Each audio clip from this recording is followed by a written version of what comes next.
Disculpen mi sordera. ¿Cómo están? Bendecidos. Están gozándose. Amén. Porque de eso se trata, ¿eh? Amén. De que haya gozo. Dice la alabanza hermosa que tocaron nuestras hermanitas. Gózate en la presencia del Señor. ¿Cuántos dicen amén? Amén. Y es hermosa, yo no me las puedo grabar tan fácilmente. Gózate en la presencia del Señor. Mi corazón está dispuesto a alabarte. Es parte del gozo que le mostramos al Señor realmente. Pero se van a gozar solamente aquí, cuando hay instrumentos y música. Que Dios bendiga a nuestras hermanas porque van hermosamente bien, nos sorprenden cada día. Que Dios les bendiga, pero que ese gozo perdure, amados hermanos. Que ese gozo esté presente en nuestros corazones, porque de eso se trata nuestra vida. De eso se trata. Hoy vamos a tocar ese tema hermoso del gozo, del regocijo en el Señor siempre. ¿Lo necesitamos? Vamos, somos seres emocionales. ¿Entendemos esa parte? Podemos estar alegres, podemos estar tristes, podemos estar, y agrégale todos los calificativos de las emociones. Somos seres emocionales, y necesitamos ese gozo en el corazón, porque es la manera en que lo vamos a exaltar a Él, es la manera en que lo vamos a honrar, reconociendo eso. Y de esto hablaremos en esta tarde, ¿sí? Vamos a tomar la escritura del libro de Filipenses, esa carta preciosa de Filipenses, en el capítulo 4, versículo 4 y 5. Y quiero leerte 1, 2, 3, 4, 5 diferentes versiones, porque son muy cortos los dos textos, ¿sí? Y quiero leerlo para que nos la saboreemos, para que la podamos ver. Dice la Valera 60, regocijaos en el Señor siempre. Otra vez digo, regocijaos. Vuestra gentileza sea conocida de todos los hombres. El Señor está cerca. Dice la traducción viviente, estén siempre llenos de alegría en el Señor. Lo repito, alégrense, que todo el mundo vea que son considerados en todo lo que hacen. Recuerden que el Señor vuelve pronto.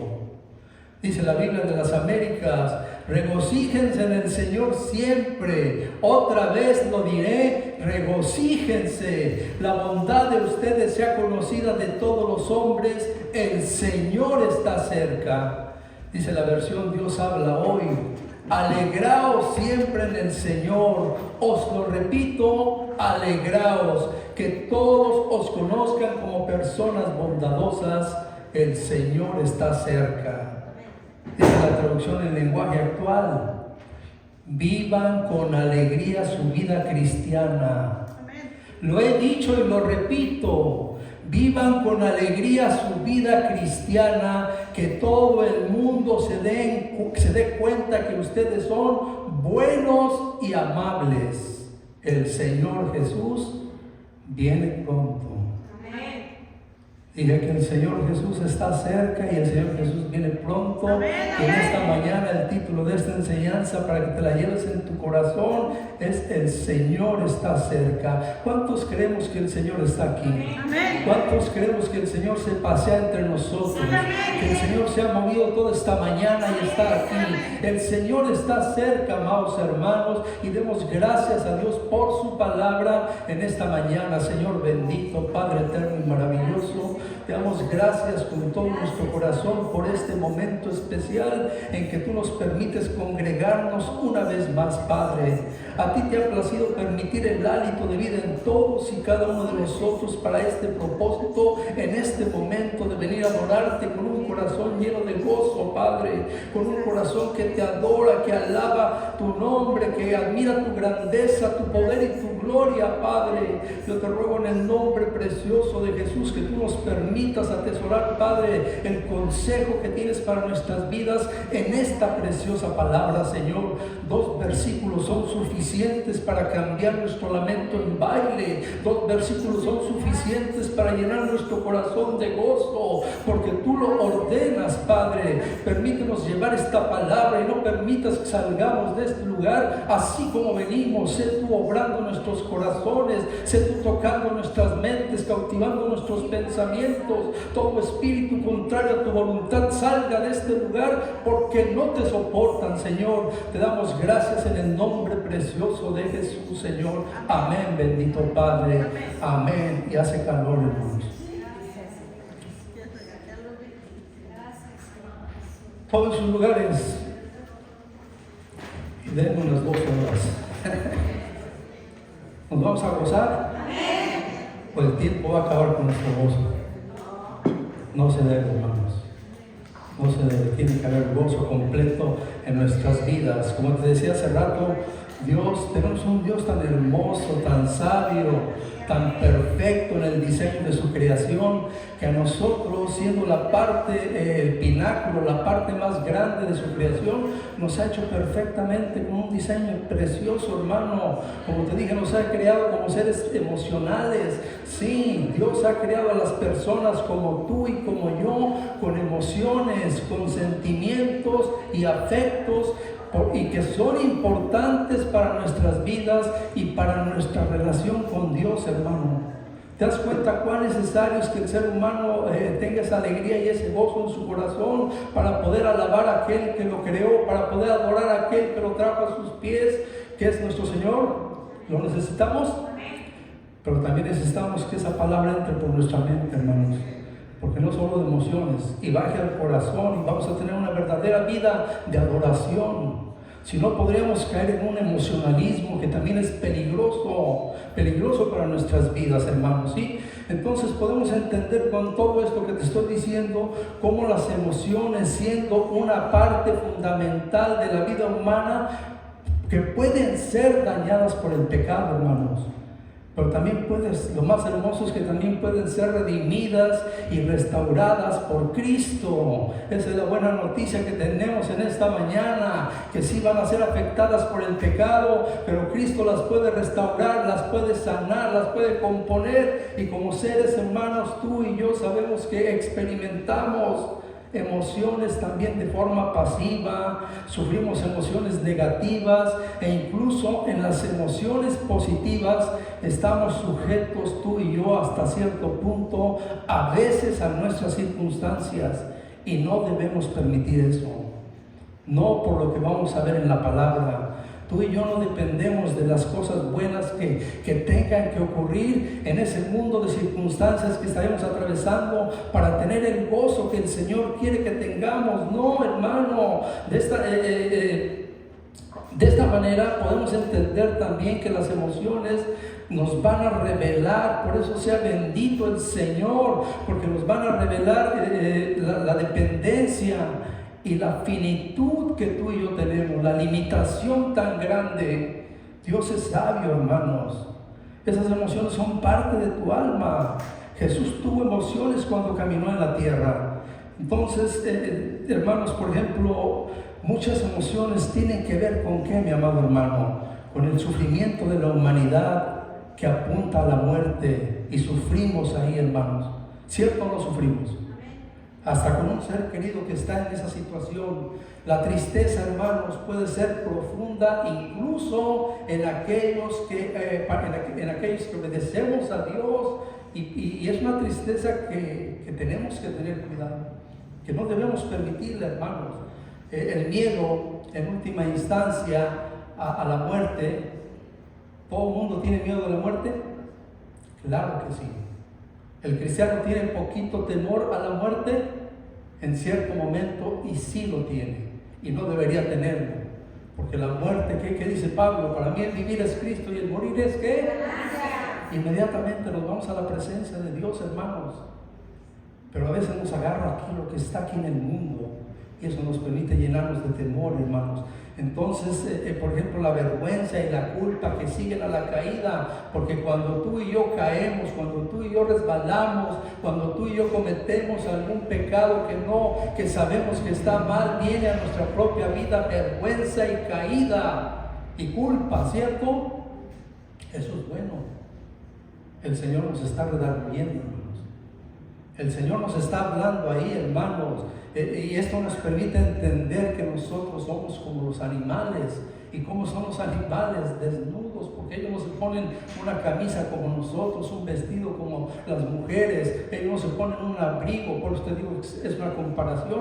Venimos a darnos cuenta que no podemos ocultar nada de Dios, hermanos, que estamos ahí en sus manos, ¿sí? Y así que, amados hermanos, ¿qué nos dice y qué nos dice la preciosa palabra de Dios al respecto? Por ejemplo, en Santiago 1:20 nos dice que la ira humana no obra la justicia de Dios, sino más bien el mal. O sea, vamos a enojarnos, pero no tiene que, ahí estamos en problemas si no consultamos la palabra. Mateo 5, del 21 al 26, nos revela y nos dice, te voy a leer dos versículos, el 21 y el 22, dice: han oído que a nuestros antepasados se les dijo, no asesines, si cometes asesinato, quedarás sujeto a juicio. Pero yo digo, aun si te enojas con alguien, quedarás sujeto a juicio. Si llamas a alguien idiota, corres peligro de que te lleven ante el tribunal. Y si maldijeres a alguien, corres peligro de caer en los fuegos del infierno. Hermanos, el odio equivale al asesinato, porque es el origen del asesinato. El peligro de los celos se hace evidente, a partir de la primera rivalidad que nosotros encontramos en las Escrituras entre Caín y ¿quién? Y Abel, hermanos. Si bien, ¿por qué te estoy diciendo todo esto, hermano? Porque necesitamos entender la naturaleza de las emociones. Son una bendición para nuestras vidas, pero las tenemos que manejar, no ellas a nosotros. Las emociones son algo natural para los seres humanos, pero tenemos que entender, con lo que te menciono, que no están por ello ausentes del pecado, y es a la luz de la pecaminosidad de las emociones que se nos anima, que se nos exhorta a los creyentes a actuar con autocontrol y contrarrestar las emociones pecaminosas, porque el Señor quiere que vivamos ¿con qué? Con gozo, en este caso. Es la palabra introductoria, ¿sí? Entonces, hermanos, si se nos anima a nosotros a actuar con autocontrol y contrarrestar estas emociones pecaminosas, ¿vamos a ir al psicólogo acaso? Es que no puedo controlar el enojo, la tristeza me está consumiendo, la ira me consume, tengo que hacer cita con el psicólogo. No, amado hermano, nosotros tenemos la solución para esos problemas que se presentan en nuestras vidas a través de la preciosa y bendita palabra de Dios. Por eso tenemos que conocerla, hermanos. ¿Acaso la palabra no nos dice en Efesios 4, 26, 27 que no debemos dejar que el sol se ponga sobre nuestro enojo? Y te leo los versículos completos porque están hermosos en la traducción viviente. Dice: además, no pequen al dejar que el enojo los controle. ¿Se dan cuenta? No pequen al dejar que el enojo los controle. No permitan que el sol se ponga mientras siguen enojados, porque el enojo da lugar al diablo. Hermanos, la palabra es seria y fuerte, ¿sí? Se nos anima a no temer. ¿Cuántos de nosotros tenemos temor a veces? Temor con lo que estamos viviendo, temor con un compromiso, temor con un trabajo que presentimos que puede ya acabarse la semana que entra, con un negocio que no sabemos qué le va a pasar. De mil maneras el temor puede abordar nuestras vidas. ¿Y qué nos dice la preciosa palabra en Lucas 12:32? Esa preciosa palabra que nos anima a no temer y que nos dice: no temáis, manada pequeña. No temáis, porque vuestro Padre le ha placido daros el reino. No es la casa que tienes, no es el negocio, no es el trabajo, es el reino de Dios el que vas a heredar, hermano, cuando esta vida pase. Por tanto, no te llenes de temor, dice la Escritura. Se nos ordena que no estemos ansiosos. Lo puedes leer hermosamente en Mateo capítulo 6, del versículo 24 al 34, que no te preocupes por qué has de comer, que no te preocupes por qué has de vestir, porque Él te va a proveer para todas tus necesidades. ¿Lo crees? Amén. Hermano, estamos con un Dios todopoderoso. Se nos prohíbe el orgullo. Dice Santiago 4:6, y cuánto batallamos a veces con el orgullo, pero dice Santiago 4:6, pero Él da mayor gracia. Por esto dice, Dios resiste a los soberbios y da gracia a los humildes. Anhelemos un corazón humilde. ¿Y cuál es ese corazón humilde, hermano? Aquel que reconoce la necesidad de Dios. Aquel que se levanta y le dice, yo no puedo caminar solo en este día, Padre, si tú no vas conmigo. Yo te necesito para que tú gobiernes mi vida. Yo no puedo estar sin ti, Señor. Esa es la humildad, hermanos. Esa es la humildad que le agrada a Él. Entonces debemos nosotros adoptar, hermano mío, un papel activo con respecto a nuestras emociones, con lo que te vengo diciendo. No debemos quedarnos postrados en el camino, porque podemos quedar postrados si no entendemos el diseño de Dios para nuestras vidas, hermano. Los 10 mandamientos prohíben muchas cosas, ¿cierto o no? Amén. No harás esto, no harás lo otro, no hurtarás, no robarás, El último de ellos prohíbe una pasión o emoción pecaminosa, que es la codicia. La codicia y los celos, hermanos, son cualquier cosa menos sentimientos inocentes. Tenemos que tener cuidado. Del mismo modo, con todo lo que te vengo diciendo, Jesucristo vino a ejemplificar una vida emocional correcta. ¿Cuántos dicen amén? Amén. ¿Tenemos un maestro para seguir? Amén. ¿O estamos ante situaciones difíciles que no podemos ni sabemos para dónde dirigirnos?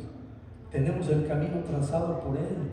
Él vivió una vida emocional correcta. Su ministerio se caracterizó por compasión. Dice Mateo 15:32. Él contempló el mal, se sintió profundamente conmovido y estremecido. Juan capítulo 11, versículo 33. Con los líderes religiosos estuvo enojado y apenado. Jesús se enojaba también. Dice Marcos 3:5. Al morir su amigo Lázaro, Jesús lloró. Otra emoción. Juan 11:35. Anticipando su sufrimiento, Jesús sintió una gran angustia por Él mismo. Lo enseña la Escritura en Lucas capítulo 12, versículo 50. Según el profeta Isaías en el capítulo 53, versículo 4, Él llevó nuestras penas y cargó con nuestros dolores. A través de su sufrimiento, amado hermano, Jesús amó a los suyos. ¿Cuánto? Hasta el fin, hermanos. Hasta el fin. Y todo lo hizo por el gozo puesto delante de Él. Por el gozo puesto delante de Él. Vamos comprendiendo cuán necesario es el gozo en la vida cristiana para que podamos amar y vivir como Dios quiere. ¿Hay gozo en nuestro corazón? Amén. Hermanos, del mismo modo, la vida emocional que la Escritura le recomienda al creyente no es únicamente de autocontrol o de negación emocional. Yo no me voy a enojar, yo voy a negarme al enojo, a la tristeza, al gozo. No, hermanos, no es únicamente ese autocontrol. Se supone que los cristianos debemos experimentar paz en relación con Dios. La vivimos, la tenemos. Si no la tuviésemos, no estuviésemos en el reino de Dios, hermano. Porque el reino de Dios no es comida ni bebida, es justicia, paz y gozo, hermanos. ¿Se dan cuenta cómo Dios nos tiene para donde vayamos, nos encajona para nuestro bien? Para nuestro bien es la palabra, hermanos. Estás en el reino de Dios, pues hay justicia, hay paz y hay gozo en tu corazón. Y lo necesitamos, hermanos. Se supone que debemos experimentar paz en relación con Dios, así como gozo, esperanza y gratitud, hermano. Yo te pregunto en esta mañana, ¿en qué manera tú y yo le podemos pagar al Señor lo que el Señor nos ha dado? Con un corazón lleno de gratitud, con un corazón que lo adore, que lo alabe, con un corazón que lo obedezca, como dice su palabra, lleno de gozo en su diario caminar, con un corazón que marque la diferencia en un rostro lleno de gozo. ¿Sí?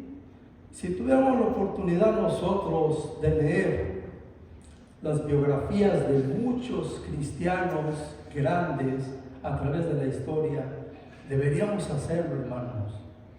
Deberíamos hacerlo porque esto nos animaría tremendamente al saber que muchos de nuestros grandes héroes lucharon durante temporadas de sequedad, temporadas de desesperación, temporadas de desánimo, o sea, fueron afectados en sus emociones, pero lograron salir. Nosotros no podemos permitir que las emociones gobiernen nuestras vidas, porque podemos quedar postrados en el camino, como lo estaremos viendo, amados hermanos, a través de esta escritura tan importante y tan bella que el Señor tiene para nosotros. Necesitamos vivir con ese pleno gozo que Él demanda del corazón de sus hijos, cuando sus hijos verdaderamente hemos creído a su palabra, hermanos.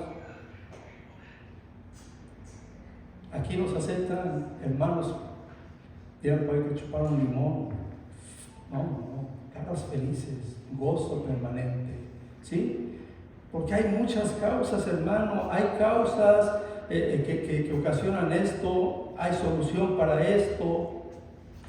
Hay instrucción y hay un efecto para todo esto que te estoy mencionando antes de entrar a la segunda parte, ¿sí? Entre las causas, muchas cosas pueden robarnos el gozo, hermanos, y una de ellas la menciona el versículo 6 en esa misma carta, en el capítulo 4. ¿Y cuál es eso que te puede robar el gozo? Es el afán, hermano, el afán. ¿Y cómo puedes entender la palabra afán de una manera práctica? Es esa preocupación mundana por las cosas.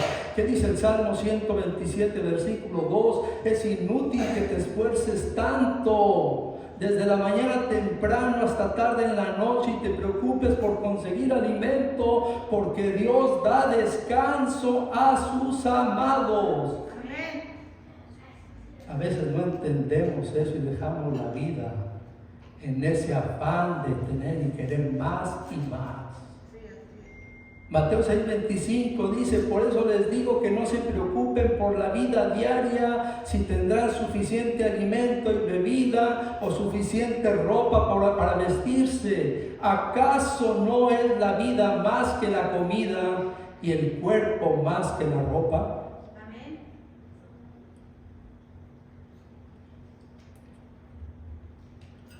Y batallamos, afanados. Lucas 10, 41 y 42, hermosísima escritura. Respondiendo Jesús le dijo, ¿a quién? A Marta le dijo: Marta, Marta, afanada y turbada estás con muchas cosas, pero solo una cosa es necesaria, y María ha escogido la buena parte, la cual no le será quitada. ¿Cuántos espíritus de Marta podría haber aquí?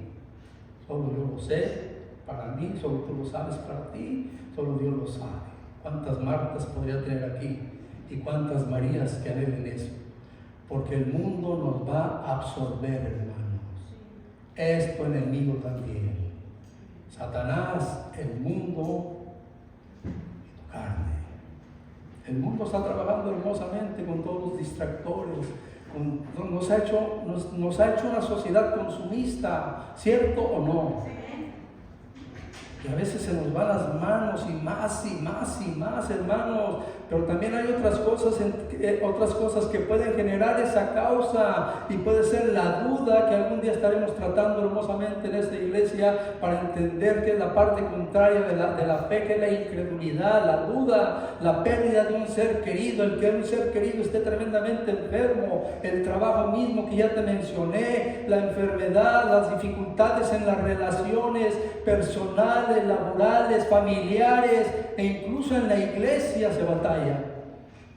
Y muchos otros problemas, hermano, pueden hacer que los cristianos perdamos el gozo que el Señor demanda de nosotros. No nos está preguntando si queremos, nos está ordenando que tenemos que vivir con un corazón lleno de gozo. Es parte del mensaje que tenemos que llevarnos en esta mañana. ¿Estoy siendo obediente a tu palabra o sigo empecinado en manejar mi vida con mi propia voluntad? Porque lo he leído pero no lo aplico. Señor, háblame en esta mañana.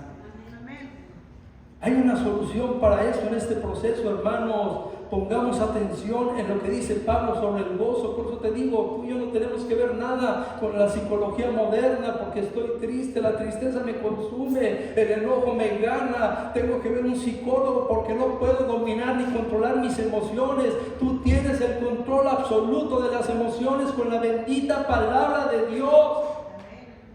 Pablo no dice regocíjense cuando las circunstancias vayan bien, cuando tu negocio, Daniel, esté floreciendo, cuando tu trabajo te estén subiendo el salario. No, regocíjense siempre en el Señor. Esa es la solución de Pablo. Amados hermanos, tenemos que entender perfectamente que esta frase es un mandato y que viene de la alegría de nuestra relación con Jesús. Como decía la alabanza, quiero alabarte, mi corazón está dispuesto a alabarte, a agradarte, a obedecerte, y de ahí tiene que venir el gozo, que es la solución a mi problema. Sí, amén. Si podemos considerar, hermanos, o debemos considerar, mejor dicho, en esta mañana, que Pablo no está escribiendo esta carta desde una casa en la playa. No, hermanos, Pablo estaba encarcelado cuando escribió esto.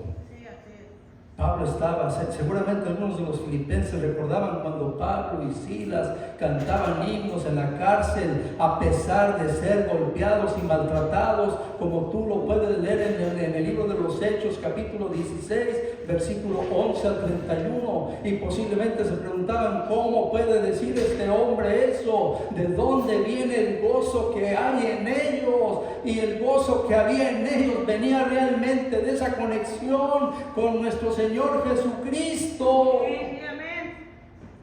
Tenemos pretexto para no tener gozo. Si estamos en ¿quién? En Cristo. ¿Cuántas veces lo decimos? Es diario, ¿no, hermano? Estoy en Cristo. Estoy en Cristo. Queriendo decir, es mi nueva vida. Estoy en Cristo, en una relación personal con Él que no me permite que el gozo se apague, hermanos. ¿Qué es lo que piensa la mayoría de la gente, hermanos? Yo quiero que meditemos en esta pregunta. ¿Qué es lo que piensa la mayoría de la gente que no ha conocido la preciosa palabra? Hermanos, bajo la perspectiva del mundo, la mayoría de la gente cree que el gozo llega cuando obtenemos lo que deseamos, como ya te lo mencioné, esa casa, ese carro, ese trabajo, ese negocio funcionando al 100%, cuando te crees un hombre exitoso porque el cheque está gordo. Pero la verdadera alegría viene cuando somos conscientes de lo que merecemos. Eso es lo que tiene que motivar tu vida hoy. ¿A dónde quiero llegar? Tu alegría, tu gozo tiene que venir de esa conciencia, desde que te ubiques tú de lo que realmente merecemos. ¿Qué quiero decirte con esto? Ser conscientes de lo que merecíamos, amado hermano, o merecemos, hablándolo en presente, porque seguimos fallando, hermanos. Ser conscientes de lo que merecemos o merecíamos, y qué merecemos o qué merecíamos: el juicio, amado hermano. ¿Cierto? Sí. El juicio de Dios. ¿Y qué es lo que hemos recibido en su lugar? La salvación, la gracia de Dios, el amor incondicional de Dios llegó a nuestras vidas. Y no solo eso, día a día la gracia de Dios se derrama sobre nuestros corazones. De lo contrario, como te he dicho muchas veces, no podríamos caminar sin ese favor divino. Fallaríamos, hermano. Fallaríamos en ello, ¿sí? No se trata de obtener lo que deseamos, sino de estar agradecido por todo lo que tenemos en Cristo Jesús, hermanos. ¿Él murió en vano?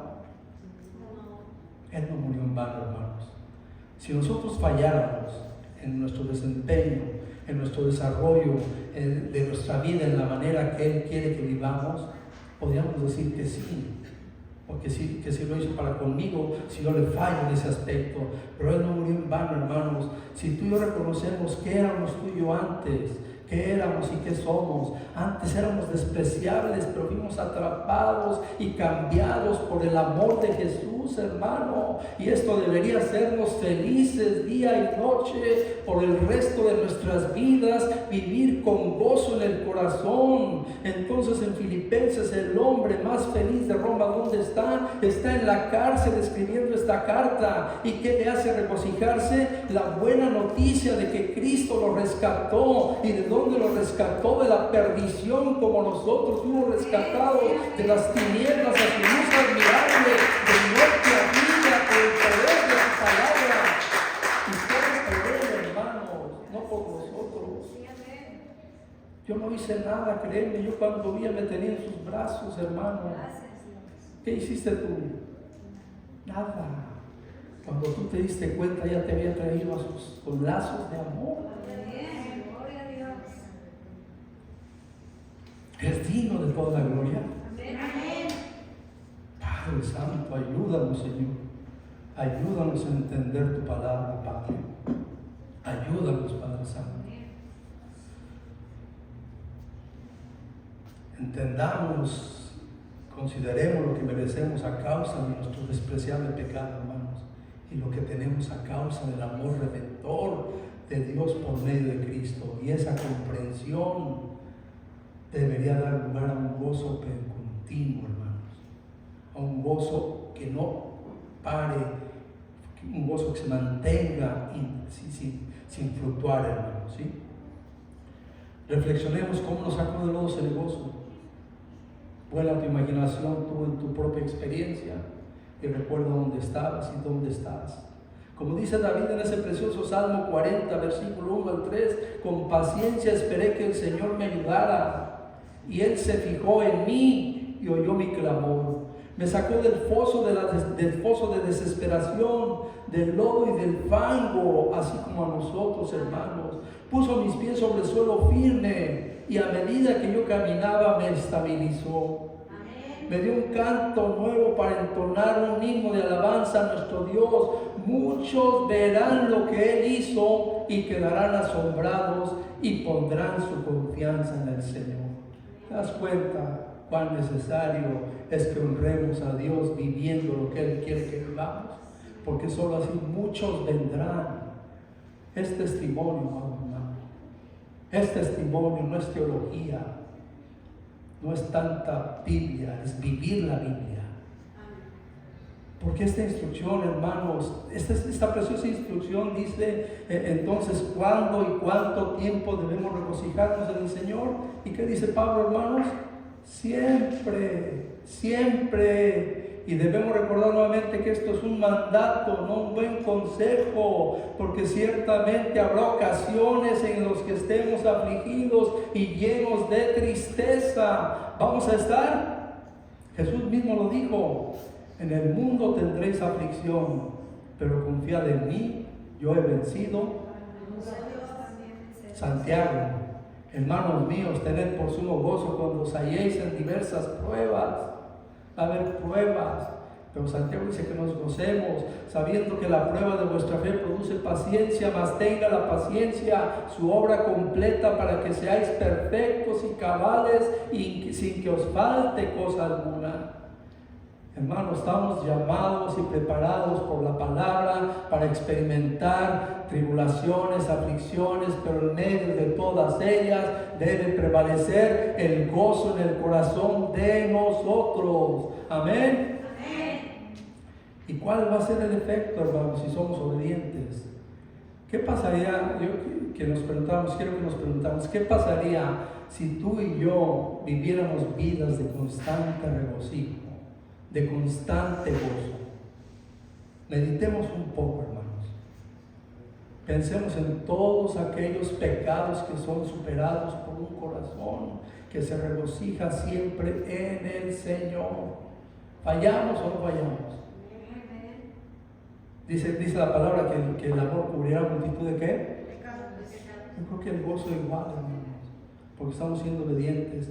Esta práctica no vencería pecados como la envidia, el chisme, la murmuración que prevalecen, la tacañería que a veces nos agarra, cara, la arrogancia, el descontento y la queja? Amados hermanos, claro que sí, porque estos pecados surgen de un corazón que no encuentra gozo en Cristo. Cristo es todo para nosotros. Estamos en Cristo, vivimos para Cristo y morimos por Cristo y para Cristo, hermanos. Entonces estamos ahí, hermanos. No necesitamos esa expresión tan tremenda y fuerte del Señor de Isaías 29:13, que dice: este pueblo de labios me honra, pero su corazón está en otra parte. Te la quiero leer en la traducción viviente. Así que dice el Señor: este pueblo dice que me pertenece. ¿Cuántos nos decimos que somos del Señor? ¿Le pertenecemos al Señor? Así dice el Señor. Así dice el Señor. Así que dice el Señor: este pueblo dice que me pertenece, me honra con sus labios. ¿Lo honramos con nuestros labios? Pero su corazón está lejos de mí. Que tal no acontezca para nosotros, hermanos. Entreguemos el corazón. Y la adoración que me dirige no es más que reglas humanas aprendidas de memoria. Podemos hacer repetitivo lo que enseñamos, el seguimiento de todo un servicio, pero también el Señor está yendo más para allá con las reglas humanas que pudiéramos meter. Dios nos libre de hacerlo. Dios nos libre de hacerlo, hermano, porque para eso tenemos la palabra perfecta, para que sea nuestra lámpara a nuestros pies y lumbrera nuestro camino, y sigamos y prediquemos las enseñanzas de Cristo solamente. Cuando nosotros nos paramos aquí, hermanos, a servirle al Señor, ¿creen que lo honramos? ¿Sí? Lo honramos. Pero Él conoce las actitudes con las que lo hagamos. Él conoce el corazón del hombre. Entonces, a él le importa esa actitud que yo traiga, si vengo acá para exaltar su nombre, para buscar con todo mi corazón que tu corazón sea edificado, que tu mente reciba lo que Él tiene, y que vayamos con gozo en el corazón, amado hermano. Amados hermanos, el cristiano debe ser reconocido por un espíritu paciente y gentil en su trato con otros cristianos y aún con los que no son, porque ¿cómo habremos de traerlos si no los amamos, si no mostramos? Yo quiero vivir aquello que este hermano tiene, ese gozo que muestra, ese fervor para ir a la casa de Dios, esa enseñanza que está teniendo, esa reunión de oración, ¿qué está pasando ahí? Hay gozo en nuestras vidas, es importante, porque el Señor está cerca.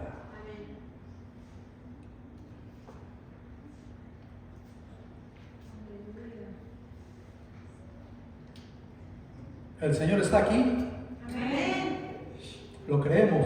Sí, amén. Lo sentimos. Amén. Llena de paz nuestro corazón. Amén. El Señor está cerca porque Él prometió estar con nosotros hasta el fin del mundo. ¿Lo cumplirá? Sí, amén. Nunca estaremos solos, hermanos. Dice esa preciosa escritura en el libro de los Hechos: en Él somos, en Él vivimos y en Él nos movemos. A donde tú vayas, el Señor va contigo. Pero yo creo que en este contexto de Pablo se está refiriendo a su futura venida, como nos lo enseñan otras versiones, como la traducción viviente, que dice: recuerden que el Señor vuelve pronto. Amados hermanos, Él viene pronto, ¿cierto? Sí, amén. ¿Y por qué viene el Señor?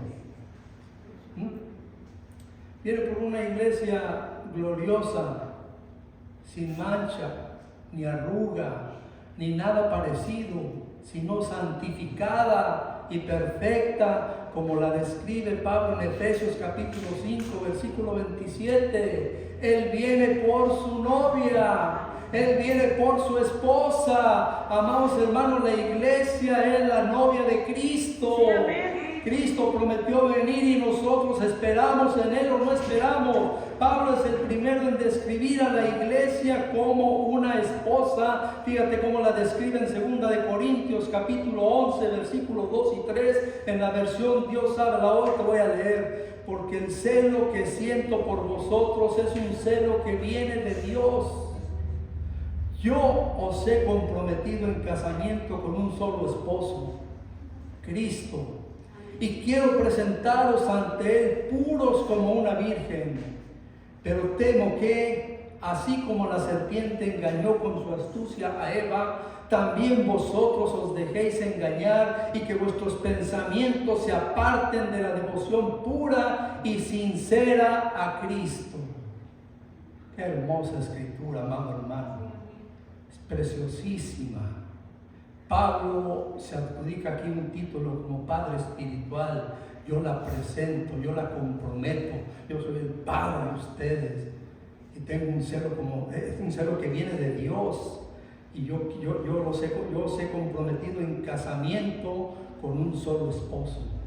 ¿Quién es el esposo? Cristo. Cristo. Esta preciosa metáfora, hermanos, de la novia de Cristo ilustra hermosamente la relación entre Jesús y sus seguidores, entre la iglesia y la autoridad de Jesús sobre esta. Creemos que Él tiene autoridad sobre nosotros. Creemos que Él es la cabeza, porque la Escritura lo dice, la cabeza de la iglesia. Jesús que figura como el novio de la iglesia, ama a su novia, ofreciéndose a sí mismo como sacrificio por ella. Lo describe Pablo en Efesios capítulo 5, versículo 25 al 27. Pero en respuesta yo quiero que nos digamos hoy, ¿no debería la iglesia someterse a Jesús y permanecer fiel a Él como su novia? ¿Debería o no? La enseñanza del Nuevo Testamento, hermanos, de que la iglesia es la novia de Cristo, tiene profundas raíces, amado hermano, en la imagen del Antiguo Testamento de Israel como la novia de Dios, como la novia de Yahweh.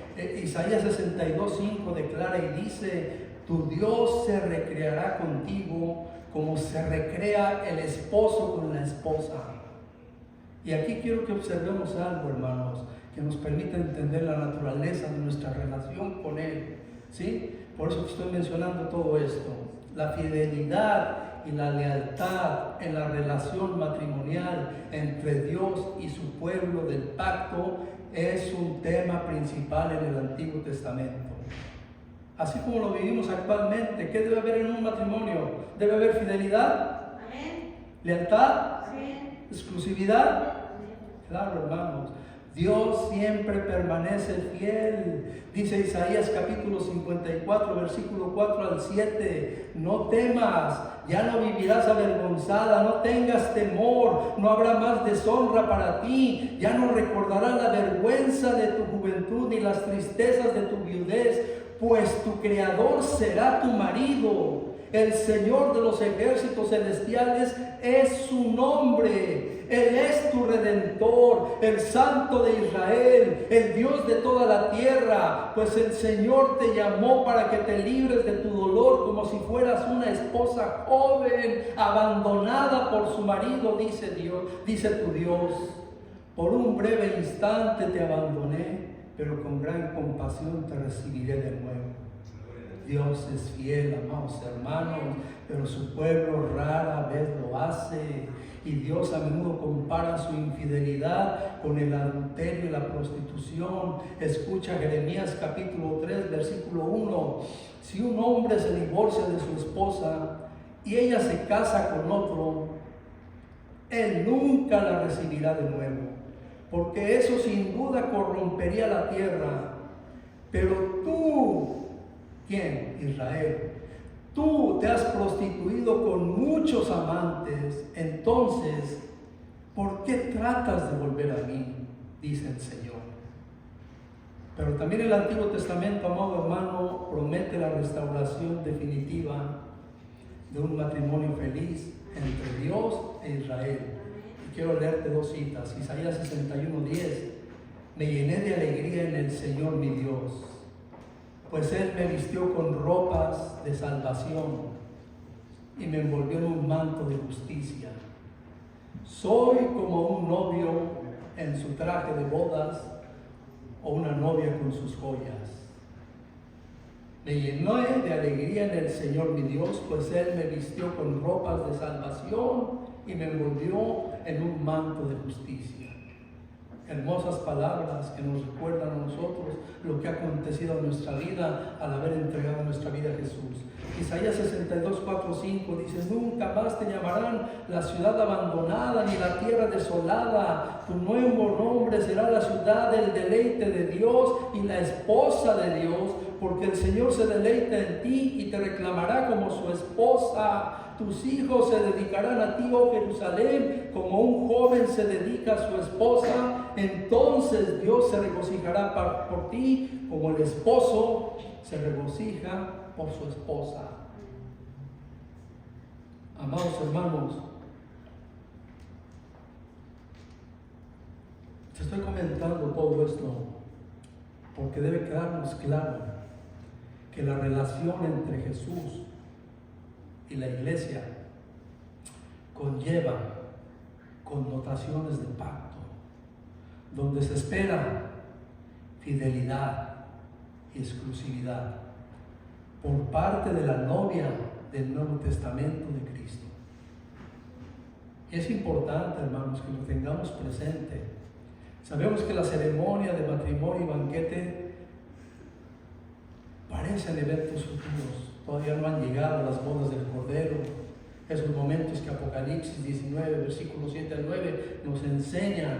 Conforme a las Escrituras, ese evento está pendiente, viene adelante. Pero permíteme entonces de mencionarte algo que nos permita comprender la relación, la naturaleza de nuestra relación con Él, porque es importante que entendamos en el contexto histórico de las Escrituras, cuando fueron escritas, qué estaba pasando en ese momento, en el lugar donde fueron escritas, las antiguas prácticas de la boda judía, para entender el concepto del Nuevo Testamento que ahora tú y yo estamos viviendo. Estas antiguas prácticas de la relación matrimonial de la iglesia con Jesús, sobre todo la fidelidad y exclusividad por parte de la novia, lo vamos a entender con esto que te quiero explicar. En el primer siglo, amado hermano, los matrimonios judíos comenzaban con un periodo de compromiso que duraba aproximadamente un año.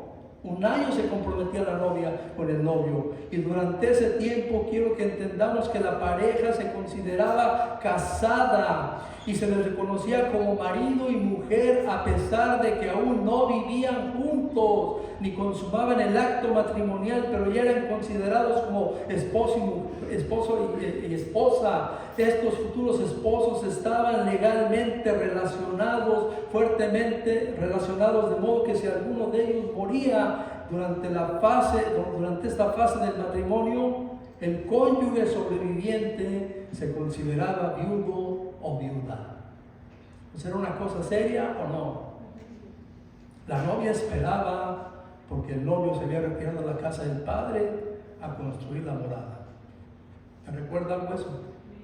Él fue a construir una morada. Y dice que la venida está en la sola potestad del Padre. Así el Padre en ese tiempo, el Hijo iba por la novia cuando el Padre le decía: está lista ya. Así que, amados hermanos, la iglesia está actualmente comprometida con el Cordero. Te digo que la iglesia está actualmente comprometida con el Cordero, esperando el matrimonio y el banquete de bodas al regreso de Cristo. ¿No te llena de gozo eso? Dice Apocalipsis 19, versículos 7 al 9: alegrémonos y llenémonos de gozo y démosle honor a Él, porque el tiempo ha llegado para la boda del Cordero y su novia se ha preparado. A ella se le ha concedido vestirse de lino blanco y puro de la más alta calidad. A ella se le ha concedido. Así que vuelvo a repetir el principio: alegrémonos y llenémonos de gozo. Hermano, el gozo en ti no se puede apagar ante tan tremenda expectativa de un evento tremendo, de un evento del que no participarán todos aquellos que no han creído.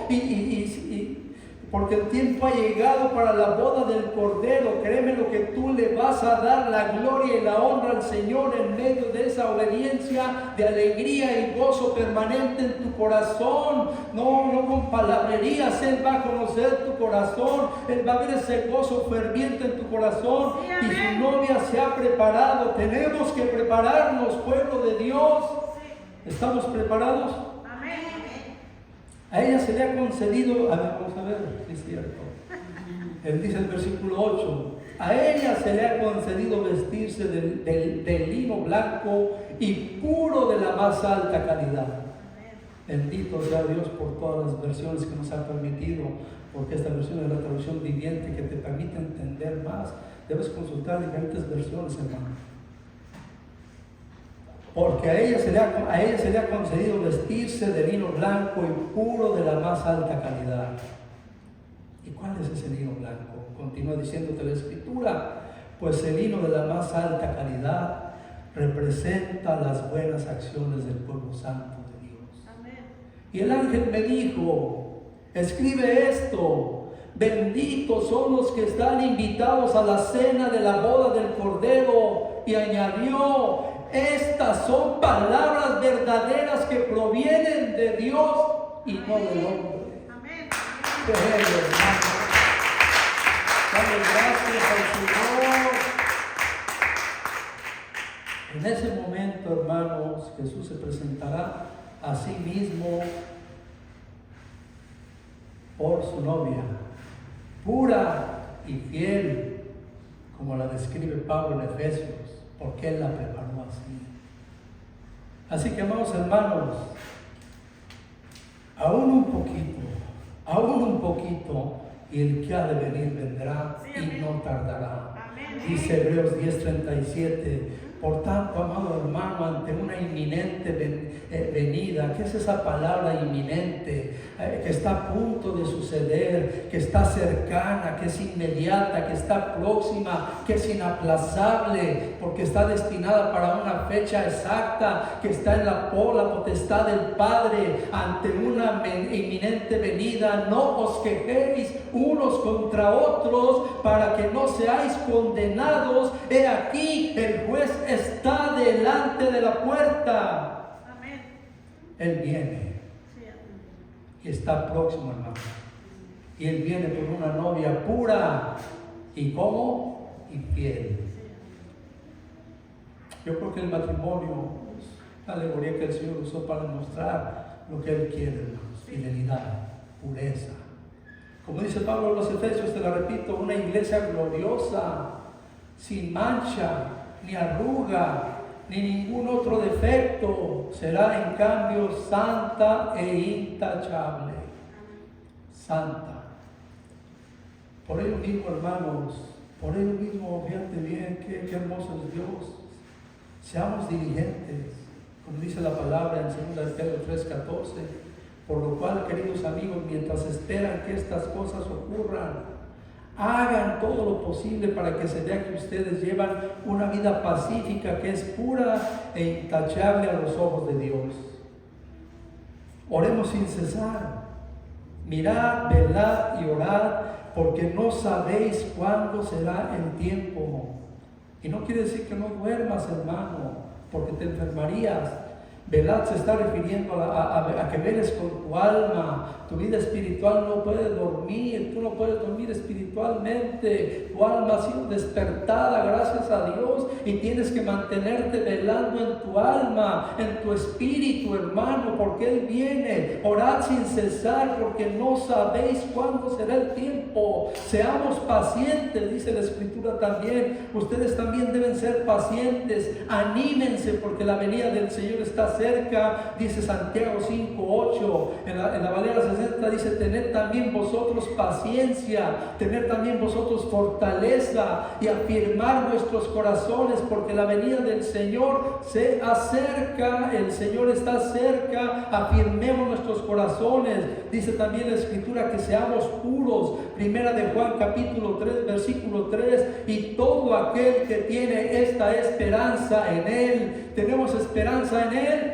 Queremos que Él venga. purifica. Queremos que Él nos lleve con Él, Sí, es amén. tener esperanza en Él. Dice entonces, todo aquel que tiene esta esperanza en Él se purifica a sí mismo, así como Él es puro. Seamos vigilantes, hermanos, dice Marcos 13, 36 y 37, que no nos encuentre dormidos cuando llegue sin previo aviso. Él no nos va a avisar. Les digo a ustedes lo que les digo a todos: manténganse despiertos esperándolo a Él. Tengamos esperanza, dice Lucas 21, 28. Por lo tanto, cuando todas estas cosas comiencen a suceder, ¿cuáles cosas?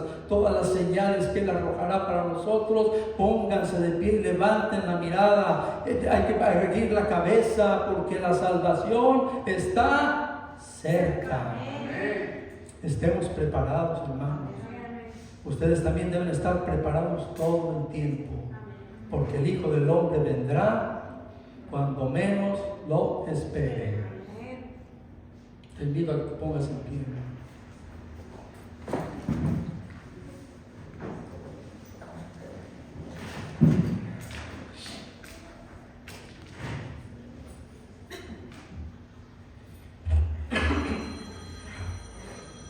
Vamos, hermanos. Dice la Escritura, y quiero cerrar con esta preciosa escritura de Apocalipsis 19, del 7 al 9. Quiero que te la lleves en tu corazón. Dice la Escritura: alegrémonos y llenémonos de gozo, y démosle honor a Él. Se lo vamos a dar completamente, con un corazón lleno de alegría y de gozo, porque el tiempo ha llegado para la boda del Cordero, y su novia se ha preparado. Sí, amén. ¿Estamos preparados? Amén. Amén. Digo que sí, hermano, con convicción. Sí, Estoy amén. preparado, Señor.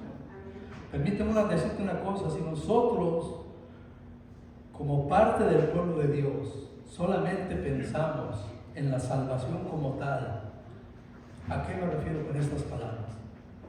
Soy salvo, recibí a Jesús, ya me bauticé, mi nombre fue inscrito en el libro de la vida.